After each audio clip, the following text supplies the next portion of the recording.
Hello, I am Peter Okwacha. Welcome to Focus on Africa. Our top stories. Algeria's army chief calls for President Bouteflika to be removed from office. It comes after weeks of mass protests demanding that the 82-year-old step down. We must find a way out of this crisis immediately within the constitutional framework that is the only guarantee to preserve a stable political situation. We have a special report from Sierra Leone where illegal fishing by foreign trawlers is destroying fish stock. Also on the program, a home from home. A third of all Africans have considered emigrating, says a new report, but you'd be surprised at the top destinations. And in sports, the road to the Africa Cup of Nations has well and truly started as teams begin their preparations with friendlies.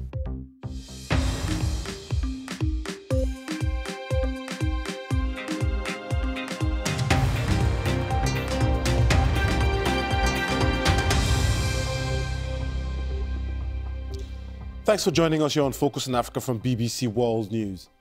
We start with a major development in Algeria, where the army has demanded that President Abdelaziz Bouteflika step down. The Chief of Staff, Ahmed Gaïd Saleh, says Mr. Bouteflika should vacate his position as he's unfit to govern. It's the military's strongest stance yet since mass protests began a month ago against the ailing 82-year-old's continued presidency. General Salah called for an article in the Constitution to be triggered so that the process of Mr. Bouteflika's removal can begin.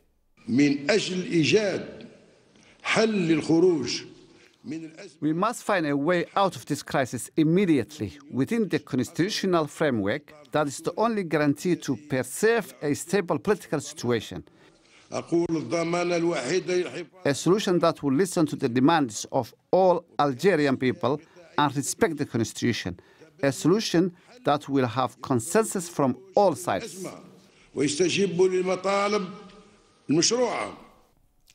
Well, joining us now is Maher Mezahi, a journalist in Algiers. Maher, I mean, is this a major surprise given the fact that the army has been strong supporters of Mr. Bouteflika?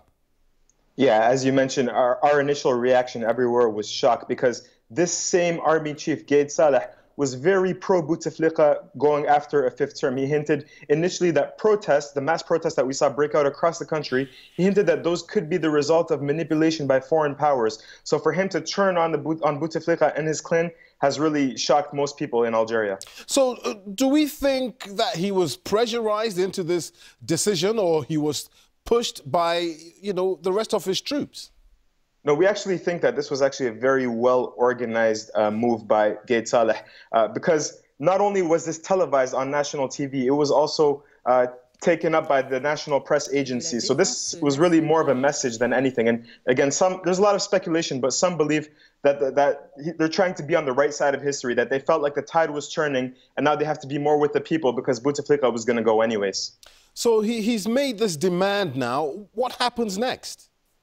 Yeah, so he's actually asked that Article 102 is invoked. And Article 102 stipulates that if the president is unable to carry out his duties due to some kind of physical incapacity, that there would be an interim, and that's by the president of the upper chamber of the parliament, Abdelkader bin Saleh, which would be 45 days. And then after that interim is assured, there would be 90 days to organize new presidential elections. So we're talking about a 4.5-month transition period, which again, some cynical voices would say is enough time for the regime to try and reorganize itself and stay in power.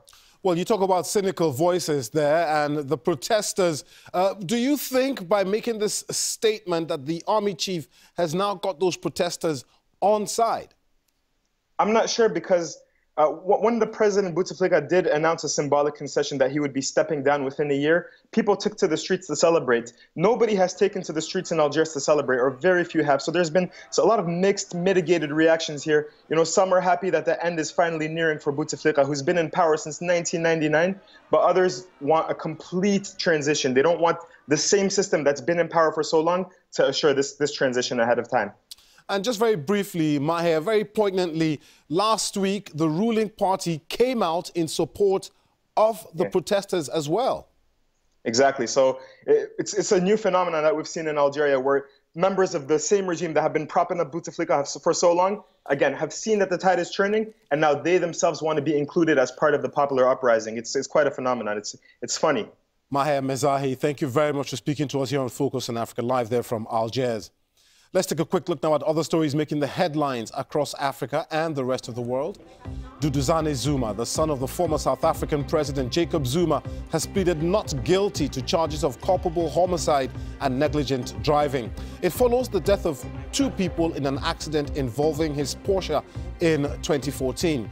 Zuma has admitted to losing control of the car after hitting a puddle of water and colliding with a taxi, but insists the accident wasn't his fault. The UN has sent a team of investigators to the central region of Mali, where it says more than 150 people were killed over the weekend by suspected militiamen from a rival ethnic group. Malian President Ibrahim Boubacar Keïta has vowed to beef up security during a visit to the village of Ogosagu. And Gabriel Okara, one of Nigeria's foremost writers, poets and novelists, has died just a few weeks before his 98th birthday. Tributes have been pouring in for the writer, whose works include Piano and Drums, Once Upon a Time, and his 1953 award-winning poem, The Call of the River Nun. Fish stock off West Africa, one of the most fertile fishing grounds in the world, are in danger of collapse. Waters are some of the richest fishing grounds in the world. Around 10 million people in sub-Saharan Africa depend on fishing for their livelihoods, while up to 400 million rely on fish as a food source. But the Overseas Development Institute estimates that around 300,000 jobs have been lost in the artisanal fishing sector due to a lack of policies protecting the industry. This, in turn, could lead to food shortages.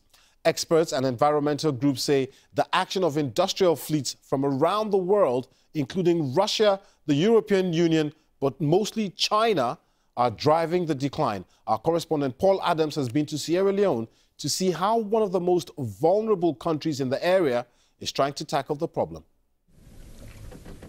Abubakar Akonte has been fishing since dawn, and he doesn't have a whole lot to show for it.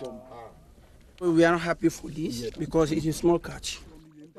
The good fish are gone, he says, all caught by foreign trawlers. Look at the boat over there. What would you like the government to do?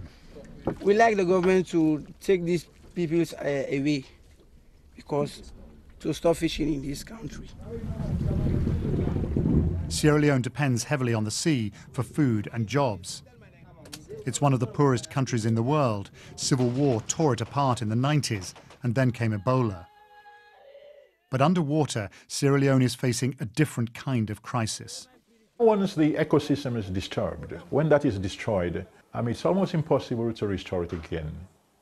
Unless, even if you stop fishing for decades, it takes a very long time for fish to recover. We joined Sierra Leone's only patrol boat.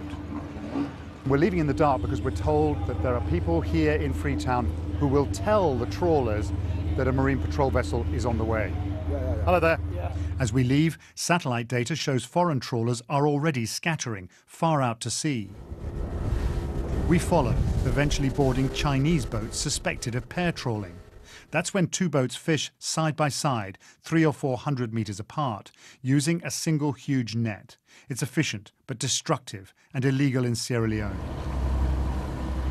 The evidence is strong, and the government inspector seems to agree.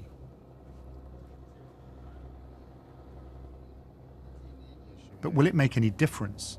You think you've done your best sometimes, and then when you get to shore, somebody will tell you something different, especially the agents or the operators of the fishing companies. They were always like, why are you always arresting my vessel? Why are you always doing this? Over the course of 3 days, we see signs of indiscriminate methods. Sierra Leone's fish stocks are in grave danger. It's not hard to see why. Back in Freetown, the government says it's trying to get a grip on a system riddled with corruption and loopholes. We will get to the bottom of it, definitely. That's a promise to myself and to Sierra Leoneans. We will definitely get to the bottom of it. After our visit, the 2 Chinese vessels we boarded were tested. They were cleared of pair trawling but lost their licenses anyway on grounds of poor sanitation. The government has also banned all industrial fishing for the month of April. It's an unprecedented move. But these are still small steps. It'll take much more to rescue this precious resource. Paul Adams, BBC News, Sierra Leone.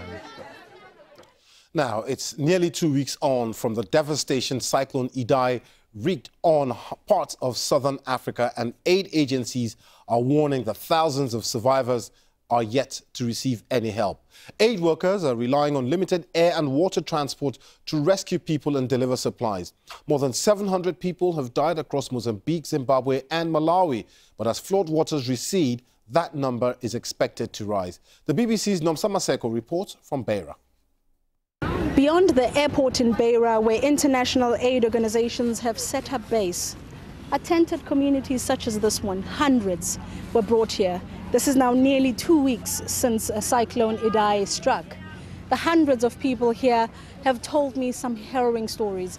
An elderly woman told me how she saw water sweeping away her son, her only son.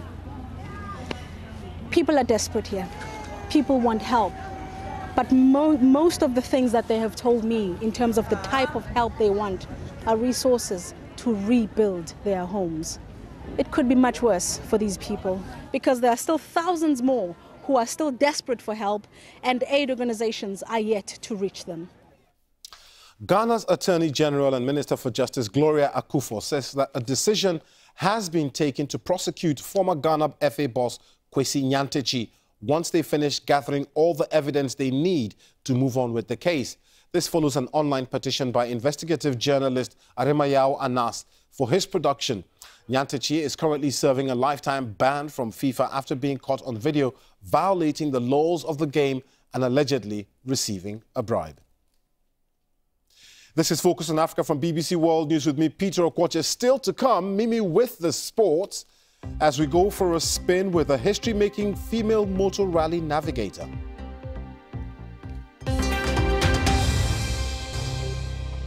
I'm Peter Okwoche. Our top story this hour. Algeria's army chief has called for President Bouteflika to be removed from office. It comes after weeks of mass protests demanding that the 82-year-old step down. Now, despite significant economic growth in many African countries over the past 2 decades, a substantial number of Africans still see leaving their countries to seek out a better future as their best option. A recent survey by Afrobarometer shows that more than half of the continent's young and educated and highly skilled population are likely to consider to leave their country. The report also shows that the most popular destination amongst potential immigrants is neither Europe nor North America. Among potential immigrants, more than 29% would like to move to another country within their region or elsewhere in Africa. In almost all countries, by far the most frequently cited reasons for emigrating are to look for work and to escape poverty and economic hardship. Young adults and highly educated citizens are most likely to consider leaving their country. Around half of each group say they have considered it. The following middle class emigrate in search of education, culture and adventure. Well, the Afrobarometer report was released earlier in Kenya by Professor Emmanuel Jima Boadi, who is the executive director of Afrobarometer, and he joins us live now from the Kenyan capital, Nairobi. What surprised you most about these findings? 2 things. First, the finding that the plurality of potential African immigrants prefer a destination within Africa. And that percentage, 37%, is 10 percentage points more than the percentage of Africans that want to go to Europe, and is even far more than those who want to go to North America. Indeed, Professor, because the narrative that we get every day in the news, in the media, is that most potential immigrants or emigres from Africa want to go to Europe or to the States.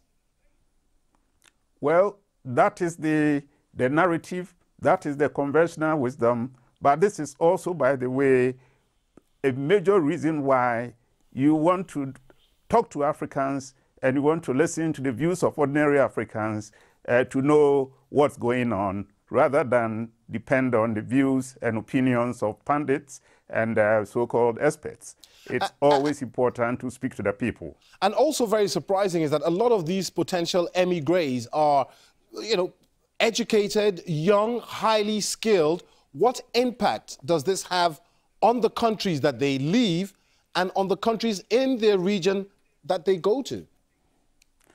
Of course, that deprives the African countries of their youngest, their most creative and most energetic population. And it also deprives them of some of the trained human talent, the technocrats, the educated pool of people that you need for pushing the development agenda. Now, we also hear about the difficulties that people trying to migrate towards Europe and the US face on their journeys. But your report also talks about difficulties in just crossing regional borders for these potential migrants. Yes, indeed, a majority of our respondents reported that they find it difficult or very difficult to cross the borders from their countries to neighboring countries and to other countries within the continent. And this, again, should be seen against the background of the paper promises and the protocols and conventions that Africa regional bodies, ECOWAS included, and also the African Union and others have had promising and talking about free flow of goods and peoples across the borders within Africa. Okay, Professor Emmanuel Jima Boadi from Afrobarometer, thank you very much for speaking to us here on Focus in Africa. You're watching BBC Focus on Africa. It's now time for some sports. Mimi? Thank you very much, Peter. With the Africa Cup of Nations 3 months away, the teams that have qualified are beginning to prepare for the tournament. 6 friendlies are taking place today. Ghana are hosting Mauritania at the Accra Sports Stadium. Both sides have already booked their places for the continental showpiece. The score is 1-1 at the moment. Some matches will start shortly. One of them is Nigeria v Egypt, where Liverpool star Mohamed Salah will not feature. Both are former champions. They are 2 teams that many would expect to do well this summer when it all kicks off. Ivory Coast, who are through to the competition, are at the moment playing Liberia. Senegal v Mali also. Morocco are taking on Argentina a little later, but with no Lionel Messi. And there will be Algeria v Tunisia. Now, over the weekend, Namibia made up the lineup of the 24 teams that qualified for the Africa Cup of Nations. That was despite a 4-1 defeat away to the 2012 champions, Zambia, who were already eliminated. There were wonderful scenes of their celebrations, which were shared on social media. Now, their coach has been speaking to the BBC about what to expect from them in Egypt this summer. I think Africa should expect a team that knows their position, a team that knows that we are not a powerhouse, a team that knows that we qualified against all odds, a team that knows their place, and we will prepare that way as underdogs. And I keep on saying, remember, these underdogs can bite. They have a bite, so let's not underestimate the underdogs. Quote of the day, underdogs can bite. Emmanuel Adebayo has said that he will now think about his international future after Togo failed to qualify for the 2019 Africa Cup of Nations. The 35-year-old scored on Sunday as his country lost 2-1 in Benin to finish bottom of their group. After the match, he told reporters what he will do was to go back to his Turkish club, Istanbul Başakşehir, and think about what's next. On Monday, we saw the president of Tanzania rewarding the national team for qualifying for this year's Africa Cup of Nations with cash and land. And now Nigeria international Ahmed Musa has done similar. He has paid out $11,000 to the country's under-23 squad, which beat Libya 4-0 on Monday in their return leg. Musa had promised the team money for every goal scored, and he kept to his word. The win puts Nigeria into the final round of qualifying for November's Under-23 Nations Cup, which sees the top 3 teams through to the 2020 Tokyo Olympics.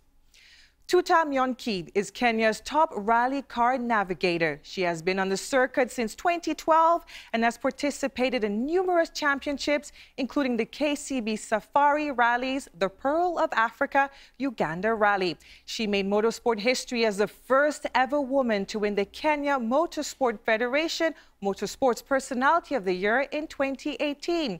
BBC Sport Africa has been to see her in action.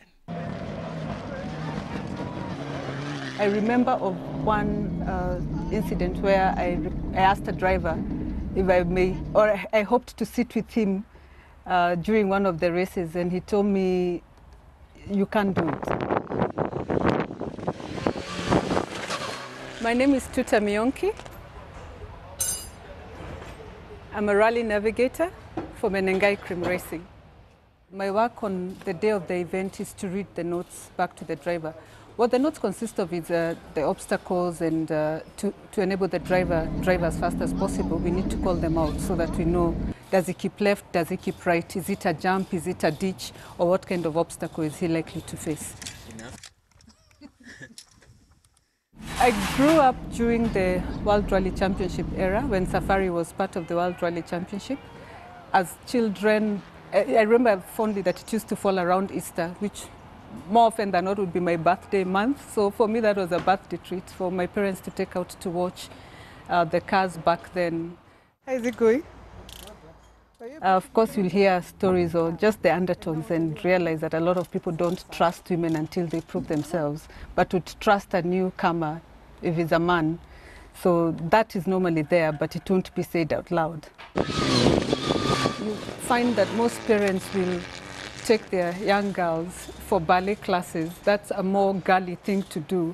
And then you find they'll take their sons to play a sport, whether it's football or golf or motorsport. So if you can get parents to look at it as a sport like any other, or something that girls would be interested in, then maybe have school programs, school cutting programs, because that's also another form of motorsport, where girls are also encouraged to join the sport. Probably that would help. We want to see the sport grow to a sport, not male-dominated or the male sport, but we want to see it grow into a sport that can be enjoyed by both men and women. We can do it. Brilliant advice. That's all the sport. Now, Peter, I bet you can't top that. You see, maybe there's something you don't know about me. You know, check this out, check this out. Now, this is me in Uganda a few years ago, riding with former Pearl of Africa, Uganda Rally champion, Arthur Blix.